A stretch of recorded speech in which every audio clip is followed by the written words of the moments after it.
আল্লাহর কসম, টেনশন হতাশা আপনাকে স্পর্শই করতে পারবে না যদি এই দুইটি জিনিস আপনার সাথে থাকে। এই দুইটি জিনিসকে আপনার সঙ্গী বানিয়ে নেন, টেনশন হতাশা আপনাকে স্পর্শই করতে পারবে না, আপনার ধারে কাছেও আসতে পারবে না।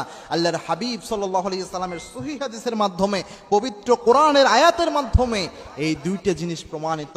সকল আলেমদের কাছে আপনি যদি বলেন যে হুজুর টেনশনে পড়ে আছি কি করব, এই দুইটা ফর্মুলা অবশ্যই তারা প্রেসক্রাইব করবেন যদি তারা জেনে থাকেন।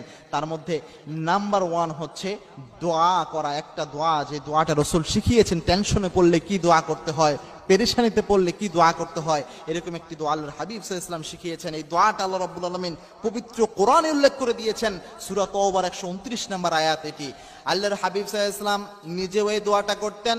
প্রত্যেক দিন সকালে 7 বার বিশ্বনবী পড়তেন, সন্ধ্যাবেলায় 7 বার। এই দোয়াটা আল্লাহর হাবিব সব সময় পড়তেন। সাহাবা একরামকে বিশ্বনবী এই দোয়াটা পড়ার আদেশ দিতেন। আল্লাহর হাবিব পড়তেন হাসবি আল্লাহু লা ইলাহা ইল্লা হুয়া আলাইহি তাওয়াক্কালতু ওয়া হুয়া রাব্বুল আরশিল আযীম। এই দোয়াটা বিশ্বনবী 7 বার পড়তেন আর বলতেন, কোন ব্যক্তি যদি 7 বার পড়তে পারে প্রত্যেক দিন সকাল সন্ধ্যা, ওই ব্যক্তিকে কোনো টেনশন, কোনো পেরেশানি স্পর্শই করতে পারবে না। ওই ব্যক্তির চিন্তা করার প্রয়োজন নাই, আল্লাহ ওই ব্যক্তির জন্য যথেষ্ট হয়ে যাবেন, সে টেনশনে পতিত হবে না। যে কোনো পেরেশানিতে আসলেই আল্লাহর হাবিব এটা আমল করতেন, বিশ্বনবী এটা বেশি বেশি পড়তে থাকতেন। সুতরাং এই সূরা তাওবার 129 নম্বর আয়াতে যে দোয়াটা আসছে হাসবি আল্লাহু লা ইলাহা ইল্লা হুয়া, এই দোয়াটা আপনারা পড়ার ট্রাই করবেন। স্পর্শ, টেনশন তো দূরের কথা, আপনাকে স্পর্শই করতে পারবে না টেনশন। এটা খুবই গুরুত্বপূর্ণ একটি আমল। 2 নাম্বার যে আমলটা, এই আমলটা আল্লাহ রাব্বুল আলামিন নিজে, এটা আল্লাহ রাব্বুল আলামিন নিজে বলেছেন এটার কথা। বিশ্বনবী সাল্লাল্লাহু আলাইহি ওয়াসাল্লামও এই ব্যাপারে উৎসাহিত করেছেন। আল্লাহ রাব্বুল আলামিন নিজেই জানিয়েছেন সূরা তালাকের 3 নাম্বার আয়াত। আল্লাহ রাব্বুল আলামিন জানিয়েছেন ওমাইয়া তাওয়াক্কাল আলাল্লাহ ফাহুয়া হাসবু।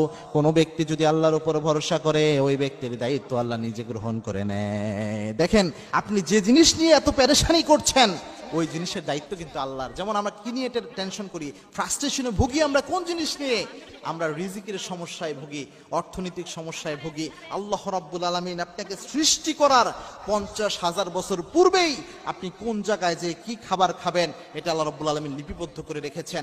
আমাদের শুধু চেষ্টা করতে হবে, আল্লাহ রাব্বুল আলামিন দেওয়ার মালিক। সুতরাং আপনার কাজ করতে হবে, শুধু কাজ না করে শুধু বসে থাকবেন, তাওয়াক্কুল করবেন, এটাও হবে না।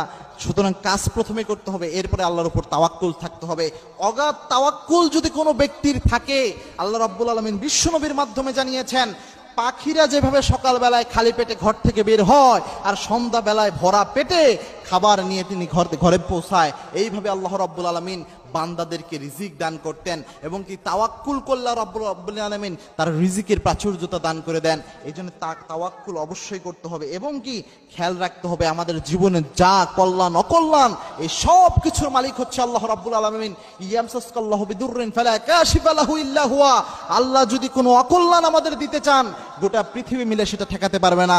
আর আল্লাহ যদি কল্যাণ করতে চায়, কেউ সেটা আটকাতে পারবে না। সুতরাং ভরসার একমাত্র জায়গা হচ্ছে আল্লাহ রাব্বুল আলামিন। এটা যেন আমাদের মনে থাকে। আল্লাহ রাব্বুল আলামিন আমাদের সেই তৌফিক দান করুন। আল্লাহুম্মা আমিন।